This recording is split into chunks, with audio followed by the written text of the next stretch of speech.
खबर आपको देंगे। पंजाब में गुज़िश्ता 24 घंटों के दौरान अमोनिया से मजीद 14 बच्चे जहां बहक हो गए हैं। मजीद तफसीलात हासिल करेंगे डॉन न्यूज़ के नुमाइंदे नौमान लियाकत से। नौमान बताएगा नमूनिया के मजीद कितने केसेस रिपोर्ट हुए हैं पंजाब भर में।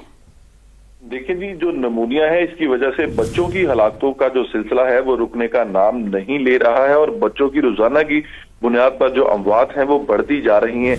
अगर गुज़िश्ता रोज की सिर्फ बात करें तो सूबा भर से 14 बच्चे जो है वो नमूनिया की वजह से जाँ बहक हुए हैं और लाहौर में 2 बच्चे नमूनिया की वजह से अपनी जिंदगी की बाजी हार चुके हैं। रवां साल का जो पहला माह जनवरी है, अगर इसकी बात करें तो अब तक सूबा भर में जनवरी में नमूनिया से 275 बच्चों की अमवात, जबकि लाहौर में 56 बच्चों की अमवात इस वक्त रिपोर्ट हो चुकी हैं। अगर केसेस की बात करें तो एक ही रोज में पंजाब भर से 872 नए केसेस सामने आए हैं, जबकि लाहौर से नमूनिया के 202 नए केसेस सामने आ चुके हैं और अब तक मजमूई तौर पर सुबह भर से माह जनवरी के अंदर 16,203 जबकि लाहौर से 2,903 केसेस मंजर आम पर आ चुके हैं। इस हवाले से जो डायरेक्टर EPI हैं, इनकी जानिब से शहरियों को ये मशवरा दिया गया है कि वो बर वक्त बच्चों की वैक्सीनेशन का अमल मुकम्मल करवाएं, क्योंकि इसमें नमूनिया की वैक्सीनेशन मौजूद होती है और जैसे ही बच्चों की नमूनिया की वैक्सीनेशन होगी तो इसके बाद नमूनिया को कंट्रोल करना